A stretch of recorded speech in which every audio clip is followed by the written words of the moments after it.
Hey guys, today I have my good friend Rochelle here with me, and our kids have actually been together since, I guess, preschool. It's been a little while. Rochelle is a holistic health coach, and today we're going to talk to you guys about how to keep yourself and your kids healthy during this cold season. Yes, please. I'm Meg, and I'm passionate about finding ways to make life with kids easier in the kitchen.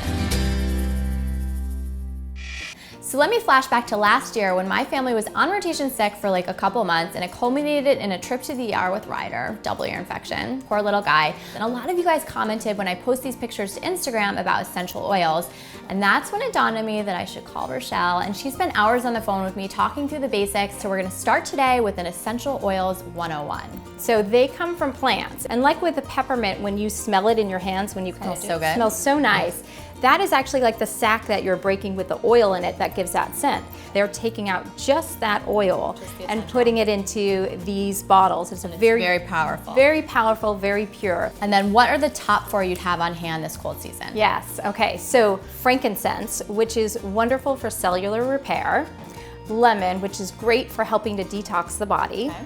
On Guard, Which I can smell right now because I know it has cloves. yes, definitely very strong with clove. It's got orange, cinnamon. It's a really strong, powerful blend. Okay. And then Melaleuca. Which I remember from Ryder and his ear issues. Yes, absolutely. So if you combine all 4 of these oils, you can create it in a roller bottle here. So let's say for a child, maybe you're gonna put 5 drops of each oil in there. Fill it up with a carrier oil like fractionated coconut oil or almond oil, anything like that. And then just roll it once or twice on the bottom of the feet. Keep that man healthy.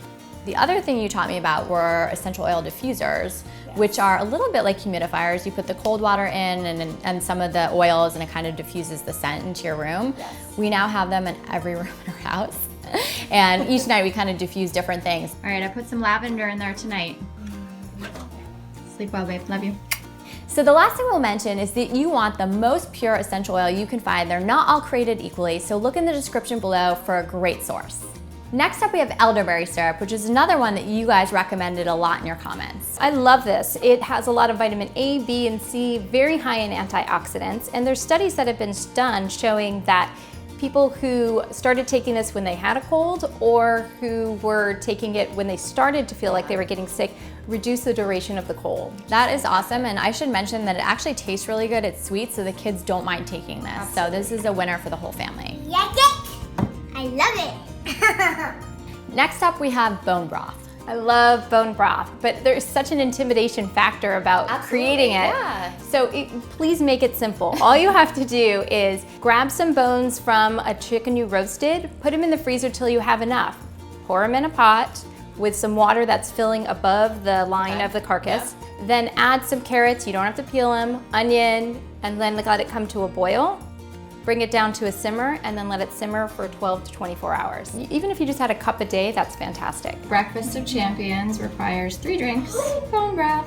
Talk about building immunity. It has got so many minerals in it too, and 80% of your immunity is in your gut, and it helps to heal kind of that intestinal lining. I've actually seen bone broth at the farmer's market and the grocery store now, making it much more accessible. So probiotics, something I've been hearing a lot about lately. Probiotics are great. They're really wonderful for populating your gut with healthy bacteria. So this is great to take all year round, or let's say you've been sick and you haven't been taking any probiotics after maybe a round of antibiotics. Yep. Take some probiotics. After you check with your doctor, it's a great way to replace some bacteria in your gut, right? Wonderful. Yeah, and it comes in different forms. So you've got capsule forms, which are easy to take. This one you turned me on to, right? Kind of like a yogurt. Yeah, it tastes really good. You can just give the kids a teaspoon or 2, and you don't have to give them this whole bottle, which can be a little pricey on its own. Absolutely. And then kombucha, very trendy right now. You can find it on tap in some stores like Whole Foods, but it's really delicious. It's a little bit bubbly. Some kids, if you're lucky, think it's a bit of a soda. What do you guys have? Kabucha. What do you have, Ryder? Kabucha. Is it good? And it's a great way to work in some probiotics to your diet. More kombucha, please. And finally, we have an Epsom salt bath, which I think is the perfect way to end. Yes, these are amazing to do. So your kids are probably taking a bath anyway. You might as well add in some Epsom salts, which are great for magnesium. It helps relax the body, and it's one of the minerals that people are most deficient in. Okay. Yes. And then we've got baking soda here, which is fantastic too. It helps neutralize the water. Makes it a little purer, right? Yeah, and the magnesium helps you relax too, so it helps the kids kind of calm down a little bit too. Yeah. You feel relaxed? Yeah. Oh, good. How do you feel, Brixie? I feel so relaxed. So this is rosemary and juniper berry. You can really put whatever you want in and add it into either the Epsom salts or the baking soda so that it helps get into the water and doesn't lie at the surface. So thank you so much for coming on the show. I feel like we're really just scratching the surface of all the amazing ways there are to naturally boost your health routine, right? Yeah, it's just great ways to kind of up your game a little bit in what you're doing to stay healthy. Upping your game. So if you guys want to see more episodes like this, let us know in the comments below. Thank you so much for watching, and we'll see you next time. Bye, guys.